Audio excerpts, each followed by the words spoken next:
Halo, saya Elmer Sinaga dengan NIM 23051204-168. Saya dari kelas Teknik Informatika E 2023. Kali ini saya akan menjelaskan tentang sejarah dan perkembangan komputer dari generasi ke generasi. Di tengah majunya perkembangan teknologi dan komputer saat ini, rasanya aneh ya kalau ketemu seseorang yang tidak tahu atau tidak pernah menggunakan komputer.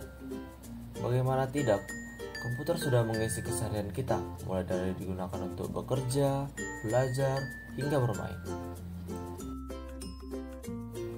Komputer sekarang ini pun sudah lebih canggih dan dilengkapi berbagai fitur dan aspek yang bisa kita manfaatkan dalam kehidupan sehari-hari. Tapi, penasaran gak sih bagaimana perkembangan komputer? Oke, langsung saja kita simak sejarah perkembangan komputer dari masa ke masa. Sebelum lebih jauh, yuk ketahui dulu apa itu komputer. Sederhananya, komputer merupakan sekumpulan alat elektronik yang bekerja sama untuk menerima, mengelola, dan menampilkan data kepada pengguna. Komputer pertama kali ditemukan pada tahun 1822 oleh seorang matematikawan dan ilmuwan dari Inggris bernama Charles Babbage. Nah, dari awal penemuannya, sebetulnya banyak ilmuwan lain yang ikut berkontribusi dalam sejarah komputer, seperti Alan Turing dan Lovelace. Jadi, bentuk maupun fitur komputer yang saat ini kita gunakan pasti jauh berbeda dengan komputer zaman dulu. Perkembangannya dari pertama masuk pasar hingga sekarang dibagi jadi 5 generasi. Setiap generasi komputer mempunyai inovasinya yang memungkinkan perangkat ini bisa berkembang pesat. Menarik sekali, bukan? Komputer generasi pertama, yaitu tahun 1940 sampai tahun 1956. Perangkat yang pertama ini ternyata dikembangkan untuk desain peluru kendali dan pesawat. Penggagas komputer generasi pertama adalah Konrad Zuse, seorang insinyur dari Jerman. Komputer ini memanfaatkan tabung hampa udara untuk sirkuit dan drum magnetik sebagai memori. Komputer generasi pertama ini dikenal sangat mahal dan besar loh. Besarnya hingga bisa menempati seluruh ruangan. Contohnya ENIAC, komputer pertama di dunia yang memiliki tinggi 2,4 meter, panjang 30 meter, dan berat 30 ton. Komputer generasi ini juga mengandalkan machine language, yakni level bahasa pemrograman paling rendah yang dimengerti komputer. Bahasa pemrograman ini hanya dapat menyelesaikan satu perhitungan setiap waktu, dan untuk menyetel perhitungan baru membutuhkan berhari-hari bahkan berminggu-minggu. Selain itu, komputer generasi pertama memiliki banyak kekurangan, seperti yang pertama, memakan konsumsi listrik yang besar. Selain membutuhkan ruang yang luas dan juga besar, komputer generasi pertama juga membutuhkan daya listrik yang sangat besar. Butuh banyak daya untuk membantu menyalakan dan juga mengoperasikan komputer generasi pertama. Hal ini juga disebabkan karena kapasitas penyimpanan memorinya yang terdiri dari puluhan ribu tabung yang berukuran besar dan juga membutuhkan daya yang sangat besar. Yang kedua, cepat panas. Selain membutuhkan ruang dan juga daya listrik yang besar, komputer generasi pertama juga memiliki kekurangan, yaitu cepat panas. Komputer ini juga menghasilkan panas yang tinggi, sehingga membutuhkan sistem AC atau pendingin ruangan yang cukup banyak apabila ingin dioperasikan. Apabila tidak menggunakan pendingin ruangan, maka komputer ini tidak akan bisa bekerja dengan baik. Yang ketiga, prosesor yang lambat. Dengan daya listrik yang boros dan juga ukuran yang besar, ternyata tidak berdampak pada pemrosesan informasi yang besar. Malahan, komputer generasi pertama memiliki kecepatan pemrosesan informasi yang sangat lambat dan butuh kesabaran untuk menunggu pemrosesan informasi tersebut berlangsung. Karena prosesor yang lambat ini seolah-olah layaknya komputer sering hang akibat data yang berlebih. Oleh karena itu, prosesor menjadi fokus utama dalam penerapan komputer yang lebih baik agar kinerja komputer tersebut lebih maksimal. Yang keempat, hanya bisa digunakan untuk kepentingan spesifik. Satu komputer untuk satu tujuan saja, itulah ciri dari komputer generasi pertama, sekaligus kekurangannya. Jadi, apabila komputer tersebut diciptakan untuk membuat suatu produk, maka komputer itu selamanya hanya akan bisa membuat satu produk saja. Untuk bisa melakukan hal lainnya, Anda harus membuat komputer lainnya. Sangat tidak efisien dan juga sangat memakan waktu, yang merupakan kekurangan terparah yang dimiliki oleh komputer generasi pertama. Yang kelima, kapasitas hard disk yang kecil.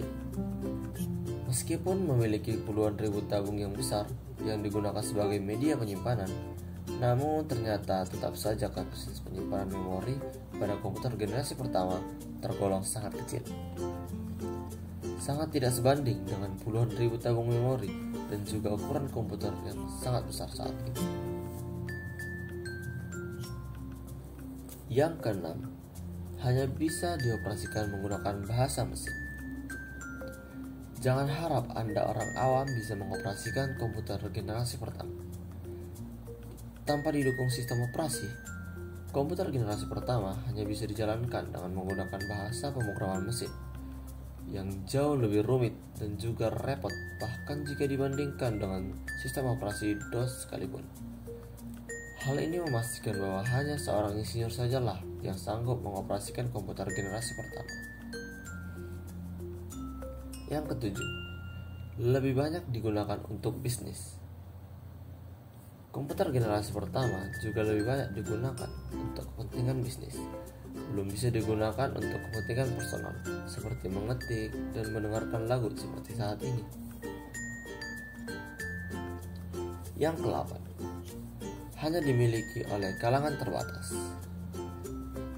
Yang dapat memiliki komputer generasi pertama pun merupakan kalangan terbatas, tidak seperti saat ini, di mana-mana semua orang bisa, bahkan wajib memiliki komputer. Komputer generasi pertama hanya bisa dimiliki oleh orang mereka yang kaya dan memiliki ruangan khusus yang luas, serta kebanyakan hanya bisa dipesan oleh perusahaan-perusahaan saja. Walaupun memiliki banyak kekurangan, komputer generasi pertama berperan penting. Dengan adanya komputer generasi pertama, para ilmuwan lain termotivasi untuk menciptakan komputer-komputer yang lebih baik, seperti komputer generasi kedua, ketiga, keempat, dan kelima. Selain itu, komputer generasi pertama juga membuat banyak perusahaan teknologi dan beberapa manufaktur berlomba-lomba untuk membuat dan juga mengembangkan komputer mereka.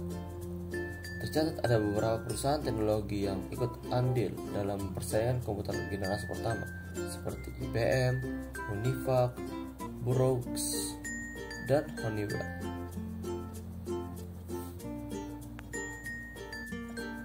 Komputer generasi kedua yaitu tahun 1956 sampai 1963. Ditemukannya transistor pada masa ini mengubah tampilan komputer generasi pertama.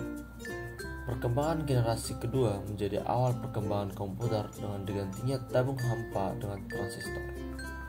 Transistor memungkinkan komputer jadi lebih kecil, murah, cepat, dan hemat energi. Selain itu, komputer generasi kedua menggunakan bahasa pemrograman tingkat tinggi seperti Fortran dan COBOL.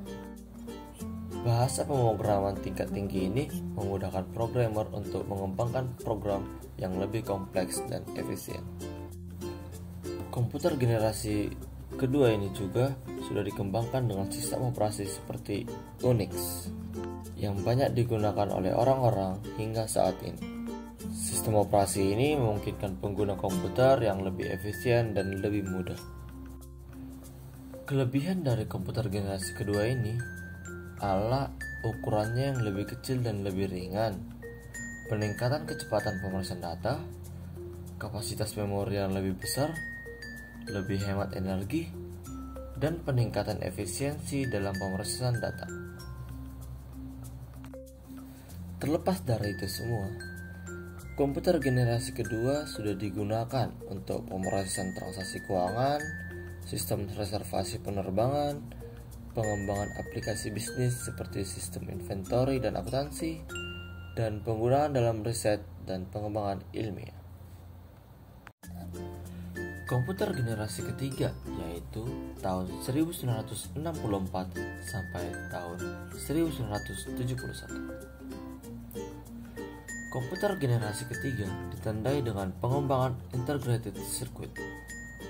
Dalam pemakaiannya, transistor menjadikan komputer cepat panas.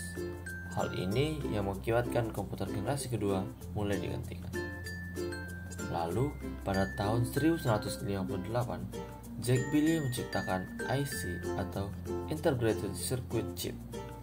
IC ini adalah kepingan kecil yang dapat menampung berbagai komponen menjadi satu. Jadi, komputer generasi ketiga memiliki ukuran lebih kecil, cepat, dan murah. Komputer generasi ini juga memungkinkan untuk dipasarkan secara umum. Namun, komputer generasi ketiga ini masih memiliki banyak kekurangan, yaitu hanya digunakan untuk tujuan tertentu, overheating, masih terbatas, pemeliharaannya yang sulit, rentan terhadap virus, dan kesulitan dalam melakukan pengembangan.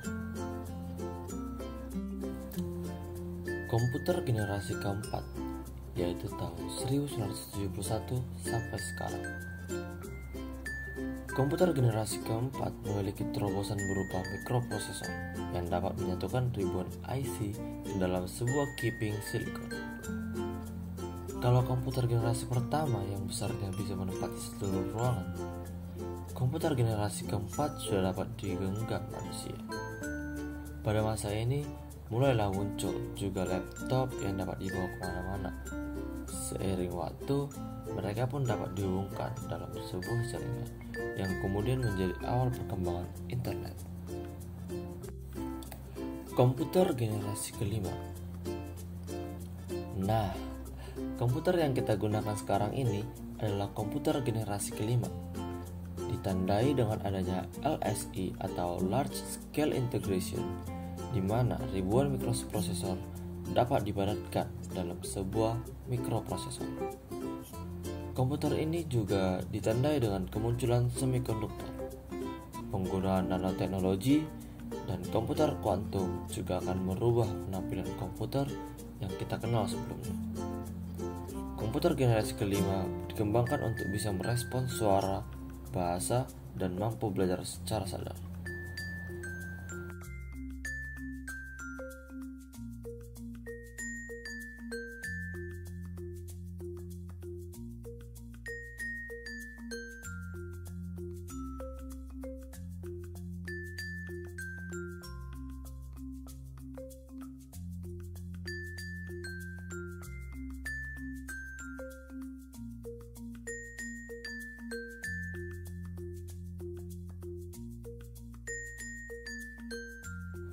Nah, itu dia sejarah perkembangan komputer dari generasi ke generasi.